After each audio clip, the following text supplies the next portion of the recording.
relate to the situation in Iraq, and I will bring you up to date, first of all, with some of the news. In the 5 days since military action began, a huge amount has already been achieved. It's worth pointing out that the circumstances were completely different. In 1991, there were 5 weeks of bombing before ground troops went in. By yesterday, we'd covered twice as much ground in 5 days as was covered in the whole of the last conflict. Our aim remains, as has been stated, to remove Saddam as the route to disarming Iraq of weapons of mass destruction, so the progress towards Baghdad is of vital strategic importance. Coalition forces are therefore continuing what is effectively a two-pronged advance. US 5 Corps are advancing along the road to Kabbalah. The lead elements have reached Kabbalah. They are opposed by the Republican Guard Medina Division. The Medina Division is now under heavy air attack, although poor weather will hamper this. One Marine Expeditionary Force are then advancing on Al-Qut along two converging routes. Al-Qut is defended by the Republican Guard Baghdad Division. In the south, the port of Qazar has been secured by British forces. UK 7 Armoured Division is deployed around Basra. Regime supporters continue to hold key points in the urban areas. British forces are also moving into Az-Zubayr, 10 miles southwest of Basra, in search of pockets of pro-Saddam resistance. Iraq and its security apparatus exists to support the regime of Saddam Hussein. Nobody should be surprised, therefore, that there are parts of the armed forces determined to fight, for they know that when the regime falls, which it will, they will have nowhere to go.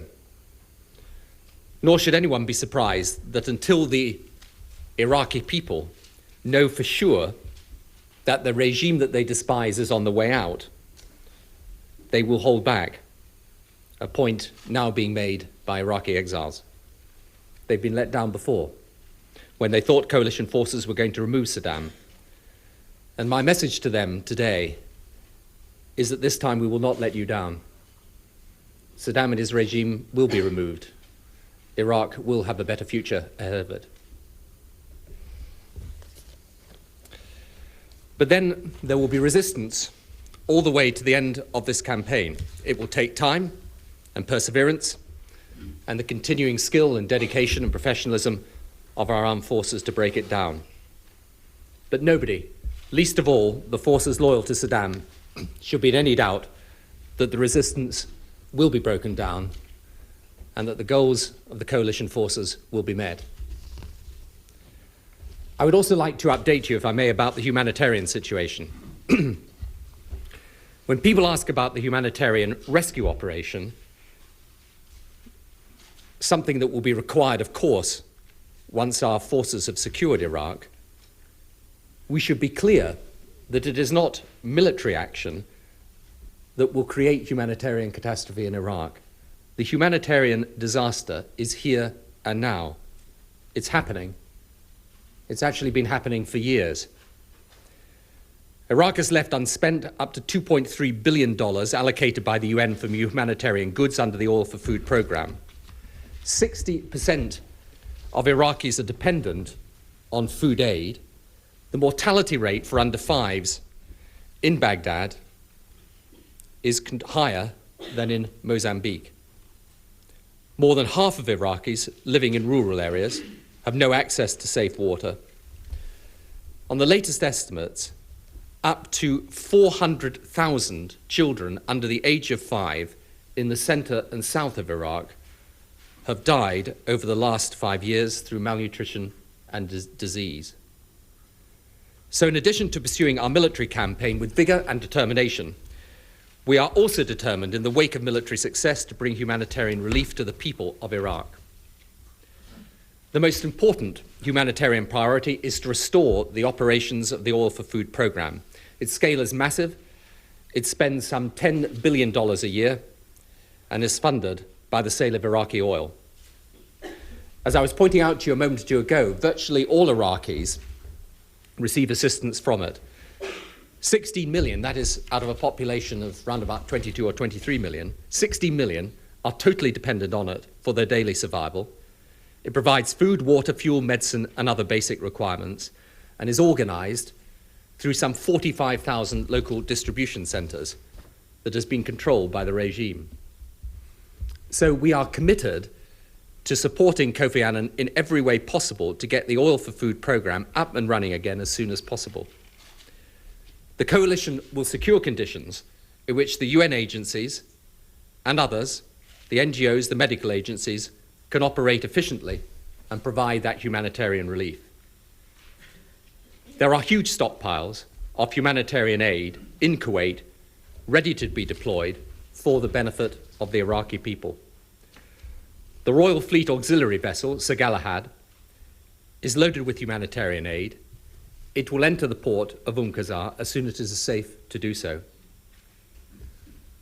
All that is holding us back at present is the threat of Iraqi mines, and it will take some time before we can make the waters safe for our ship to come in. It is yet one more example of the actions of the Iraqi regime that is making it more difficult for the Iraqi people. In addition, the Royal Engineers have today begun to build a water pipeline over the border into Iraq from Kuwait to help with the provision of water in southern Iraq.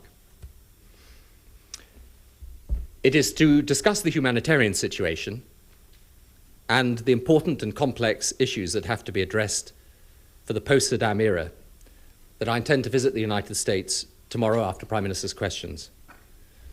I will see President Bush at Camp David to discuss not just the military campaign, but also the diplomatic implications of recent events for the future, in particular, how we get America and Europe working again together as partners and not as rivals, to assess the best way of dealing with the humanitarian crisis in Iraq that I've just described to you, how we rebuild Iraq post-Saddam, and also, of course, our approach to the Middle East peace process and to the Arab world more generally. But I will also meet Kofi Annan in New York. For whatever the difficulties and differences within the UN in the run-up to military action, I am clear that the United Nations must be centrally involved in dealing both with the humanitarian crisis and in helping Iraq rebuild itself once Saddam is gone. So we will leave after Prime Minister's questions tomorrow, spend tomorrow evening and most of Thursday at Camp David with President Bush, and then see Kofi Annan in New York on Thursday evening before flying home overnight. That is an update on the situation. Right. Questions, thank you. Circumstances? I think one of the things you will have to simply be patient about, and forgive me a little on, is if I don't go into details of how we intend to conduct the military campaign from now on in. But be under no doubt at all that obviously the purpose is to remove the regime. To do that, it is important that we go to Baghdad. Coalition forces are now some 50, 60 miles south of Baghdad. Exactly how we will then progress the military campaign after that, I'm afraid, is a matter for us and the military. And I don't think it would be very wise for us to discuss this in public and in open now. But I would simply say to you that all the way through, the important thing has been to push on for Baghdad, having secured both the oil installations in the south and making sure that in the west of the country, we do not allow Saddam to use that as a base for external aggression, and in the north, we keep the situation as calm as possible. And I would simply point out that so far, over the 5 days, the progress on the way to Baghdad has been exactly what we planned and anticipated. Well, just on the latter point, obviously one of the extraordinary things that's happened in Iraq over the past few years, only as a result of the British and American pilots policing the no-fly zone, is that the autonomy people have gained in northern Iraq has allowed them to live a far better life. For example, the child mortality rates I was explaining to you, I specifically said we're in the center and south of Iraq because in the north of Iraq, child mortality has been falling, and has been falling because they've got greater freedom from Saddam.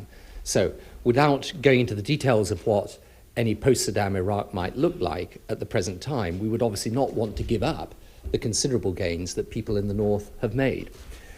Secondly, in relation to the UN, I mean, there are two issues here. The first is, in respect of humanitarian assistance, we need a resolution through on that, and I'm confident that we should be able to secure that.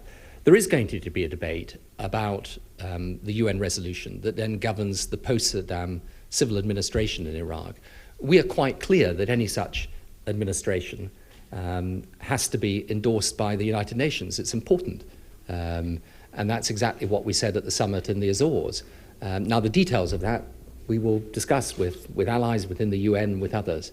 There may be certain diplomatic difficulties, but I think in the end people will come together and realize that it's important that any post-Saddam Iraqi government has the broadest possible representation, is respectful of human rights, is careful to preserve the territorial integrity of Iraq, and that the important thing after all the diplomatic divisions that there have been is that the international community comes back together. In respect of the first, we are 5 days into this conflict. Now, part of the issue that happens in the way that war is now covered is that we have constant reports coming back from the front line. We've got 24 hours a day media reporting, and sometimes people can lose sight of the essential strategic picture. That is that we move in the land forces at the same time as any air campaign. We push on towards Baghdad. Within 5 days, we're 60 miles south of Baghdad. We secure the oil installations in the south, which we've done. We make sure that the north is calm, which it is. We make sure that the west is not able to be used as a basis for external aggression, and that is also secure. Now, that is a strategy unfolding exactly according to plan. Of course, there will be tragedies and accidents and things that happen along the way. War is always like that. But the strategy is the strategy that I've described, and it is taking shape exactly as we thought it would. Now, in respect of the Iraqi people, the best, look, you can listen to me, you can listen to others, but the best words on that will come from people who've got some experience of the Iraqi people themselves. And if I could just read to you some words that were spoken by Dr. Hamid al-Saki, from the UK, he was the UK representative of the Supreme Council for Islamic Resistance. He said this, and I think the words that are worth repeating. He said, the population in southern Iraq had a very bad track record of betrayal from the Allies in 1991 and following years. So they will not be willing to go against the regime unless they are sure they are going to have the support. And that is, again, what I think many others have said, that you cannot expect ordinary Iraqi people who've lived for years under the boot of Saddam and who have twice before been let down, I'm afraid, by Allied forces, to be confident that they're able to come out and express their views until they are sure that Saddam's regime is gone. Now, that is what you would expect and anticipate. But one of the other interesting things is just, again, from a source that is not a government source, and to be frank, I'm not sure even what the position of this particular individual is about the military action that we're undertaking. But let me just read you this as well. It's from Dr. Hani El-Banna of Islamic Relief. He says, Iraq used to be one of the most sophisticated countries in the whole Middle East. He said, now Baghdad or other cities are actually become like third world countries. I know that around nearly 1 million children died because of malnutrition and because of leukemia, which is very, very badly affected there. Hundreds of thousands of children die from other causes, as well as men and women in this area. Now, that is the reality of life under Saddam. It's not from government sources, it's from people with deep roots within the Islamic movement. And I have absolutely no doubt at all that when it is clear that the regime of Saddam is going, then people will demonstrate very clearly what they want, which is not, incidentally, to swap Saddam from government imposed from the outside, but is to have the chance to express themselves in a representative and democratic way. And the fascinating thing is, if you look at northern Iraq, where people have been able to express themselves in that way, that's precisely what they've done. So this is not something alien to the wishes or spirit of the Iraqi people. I am quite sure, given the chance, in freedom, to express their wishes, they will not want to live under a military dictatorship. No, it is precisely what you would expect, that the Iraqi forces that are most loyal to Saddam's regime, I mean, these are the people that have policed the country, gained from the rule of Saddam, been the instruments of repression of the civilian population. These people are going to fight, and that is always what we expected. What we have not seen, however, is the same degree of fighting from the Iraqi regular army. That has melted away. There are prisoners that have been taken, but otherwise it simply has melted away. But you would expect to find resistance from those forces that are very, very close to Saddam, because they know that if Saddam is removed, their power is removed. And that is precisely what we would expect and what we've had. No, I can just assure you of this. Before we went into this conflict, there was the most careful planning and consideration of the forces that we need, and we have the forces that we need to do the job. Involved into the very scenario that you were trying to avoid. Well, again, let me say that this scenario is exactly what we would have expected.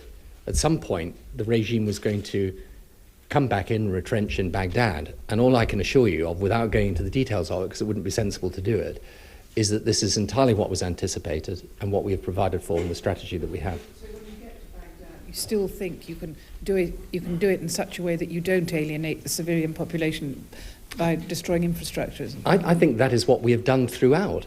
And it is why, for example, we have done everything we can to protect the infrastructure of services. We've done everything we can to spare the civilian population. Of course there will be civilian casualties. I think they have been far fewer than people anticipated. And the very reason why we wanted to make sure that the land campaign started at the same time, if not slightly predating the air campaign, was in order to demonstrate this is not a situation where we're trying to bomb Iraq into submission and then send in land forces afterwards. This is a situation in which we're combining land and air in such a way that we try and minimize the suffering to Iraqi people. And I can assure you that the strategy that we have when we get to Baghdad takes account, as I say, of exactly what you would suspect. Because I think, as some people have sometimes described it, in the Iraqi regime, I mean, there are concentric circles that, as they go closer and closer to the regime, you get tougher and tougher pockets of resistance. And those people that have literally based their lives on support for Saddam, I mean, they are going to fight until they know it's hopeless. But they will know it's hopeless. No, of course we take seriously the comments that are made. And I think part of the reason why it is so important that we demonstrate to the Arab world, one, that we will do everything we can to protect and help people in Iraq, because even if a fraction of those figures I have just given you, not from government sources, about the thousands of people dying needlessly in Iraq is true, then Iraq will benefit from a better, more representative government that takes care of the rights and prosperity of people in Iraq. And secondly, we also have to make sure that we show the even-handedness that I think the Arab world rightly demands by giving priority also to the Middle East peace process. And I simply repeat to you what I've said many times before, that I believe that, more than any love of Saddam, is what concerns and worries people in the Arab world. And I understand that concern. I understand that worry. It's one of the things I will discuss with President Bush when we meet together. And I simply tell you, I know people have been skeptical and cynical about this. I'm absolutely determined that we take forward this Middle East peace process, because I believe it to be in the interest, incidentally, not just of the Palestinians, but also of Israel too.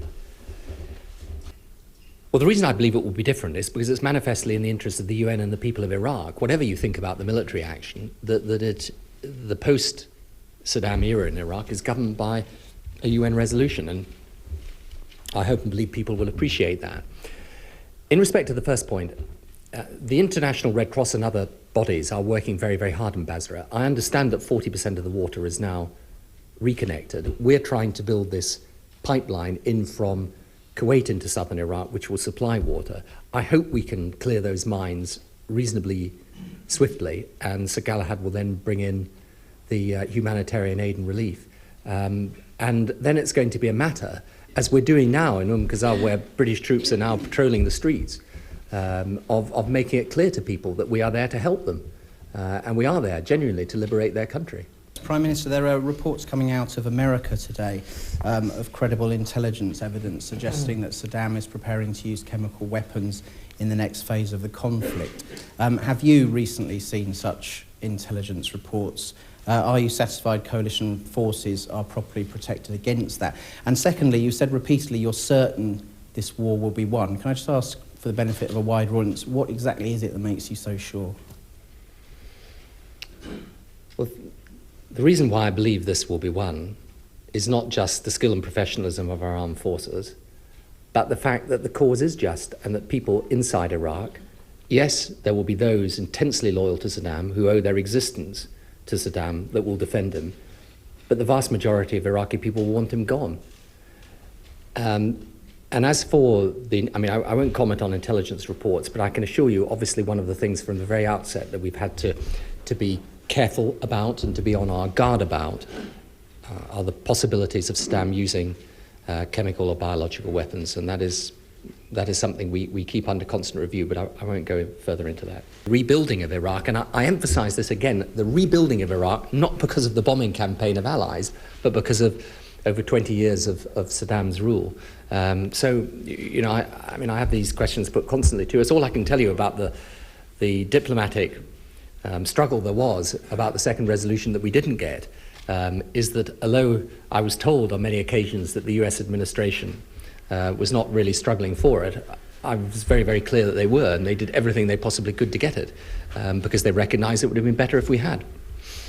Prime Minister, isn't your need to go to Washington and to New York 5 days into this conflict precisely underlining the reality that you do not have agreement with the administration about a role for the United Nations immediately after Iraq is captured, if you like?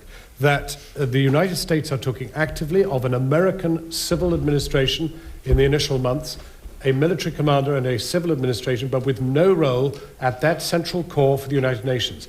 And that your view is completely different from that. That's the view coming out of the State Department and the Pentagon. But your view is in quite variance with that, and that's why you need to go. No, that's not the reason for going. I mean, in fact, we had anticipated having this meeting some time ago, indeed before the conflict began. It's important not just to discuss the role of the UN in post-conflict Iraq, but other issues as well, the ones that I've described to you. But there's no doubt in my mind, whatever, and you must realise, I mean, I don't, one of the benefits of the relationship I have is that I'm not having to, you know, pick up the newspapers and read what the State Department may be saying or the Pentagon may be saying. I'm actually talking to the President every day. So I know what the situation is. And the situation is that it is common ground between us that the UN has got to be involved in the post-conflict Iraq. It's important for the coalition forces, as I said just a moment or two ago. Now we need to get, you know, the whole set of details about how that works and the timing of it that we need to get right. That's true, but I've got no doubt at all that we will. Can I emphasise the politically there? What I say to you is, as I said a moment or two ago, that the strategy that we've unfolded is the strategy we anticipated having to unfold. And there is absolutely no point in getting into speculating about how long it takes. I simply point out that within 5 days of the conflict beginning, we're 60 miles south of Baghdad. A large part of Iraq has been secured, and each of the main strategic objectives has been achieved. And as I say, what is difficult sometimes is because it is an extraordinary thing to watch this being reported in the way that it is, with constant news coming in and incidents happening and people ascribing great significance to them or not significance to them. The thing to keep in mind is the strategy that we set out, and at the present time it is going as we anticipated it would.